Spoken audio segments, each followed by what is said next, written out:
So you're on your Royal Enfield at the moment.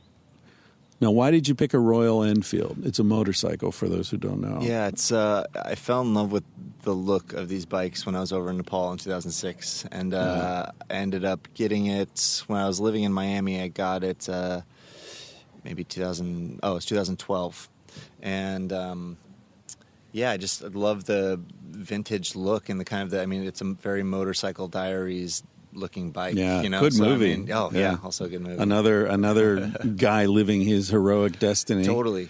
Yeah, good music too. I really like the music from that film. Yeah, so I mean, I feel like it would be.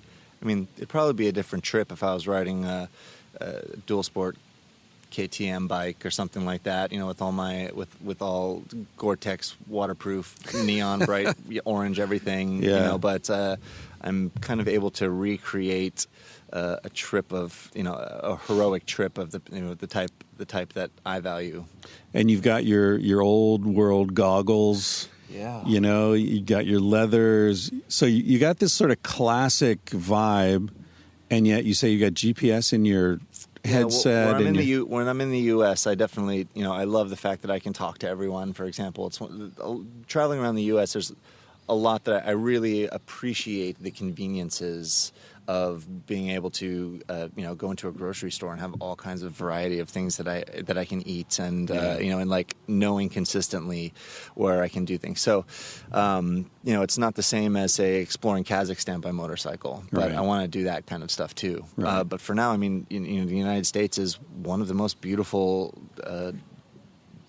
Just nature countries in the world. You've got such a variety between, especially the West. Oh, exactly. Yeah. I mean, I'm not that excited about necessarily riding around on the East Coast, but there's some really beautiful nature around there, up in the the mountains up through the Virginias and North Carolina, and then up into Maine and stuff like that. Yeah. But there's something very raw and authentic about riding through deserts in the American West, and then just parking the bike when it gets dark, pulling over somewhere off the main road, taking a dirt road, parking the bike, starting a fire, and sleeping next to your motorcycle under the stars. Yeah. It's just like, it feels like, it feels like I'm riding a horse. That's what I was going to say. It's very archetypal, and I do think it's got some deep resonance. I always felt that. I remember when I first got a motorcycle when I was a kid, and my uncle, who was an adventurous guy, I was like 17 or 18, I don't remember, but I remember him saying, I like your ride. And it's like, it's kind of like a horse, Yeah, it feels like it. And when you're cruising around, this is something I didn't even notice until I had a bike. Other motorcyclists wave at you as you go by, give a nice little, it's like there's a respect. Cool little club of people that get it. And you're people who haven't been on bikes don't know this, but you're always almost dead. Yep. And I don't mean that in a macabre way. I just mean you feel alive, because all day long that road's buzzing by and it's right there. It's not outside a big, metal box. It's right there. You can put your foot down and touch it. Yep. And you can't help but be conscious of the fact that you are at the edge of the cliff all day long. Every day you're on that bike. Mm-hmm. And that makes you feel fucking great. Yep. And also, the other thing about being on the bike is, because you're aware of the danger, your monkey mind is really focused. Like, is there something on the road? What's around that curve? Is that a crack? Is that a pothole? Is that a rock? Is that an animal? Is that kid going to run out here? Is that guy going to turn left? He doesn't have his...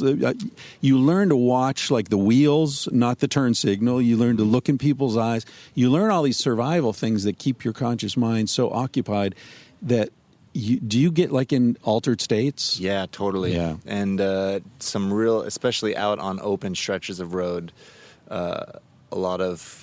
it's very meditative, and you end up kind of going back and, when you're in and around cars and things like that, you're having to be very mindful, so it's like meditation in that way. But it's almost like hiking in a way. When you're hiking up in the mountains and your mind, you start to, when I was in Nepal, I had a lot of free time kind of exploring through the mountains there. And I just was smoking a lot of hash and going on long walks by myself, walking, sometimes 20 miles in a day, and would kind of go through and start remembering things in my past and really thinking about things, and like really thinking about like having these memories and kind of pouring through my own psychology, and really digging into thinking about important things like values and the type of experiences I've had, and kind of reinterpreting them. It was very therapeutic. And I find that those long stretches where you're out, especially riding motorcycles through nature, there's something very natural about it.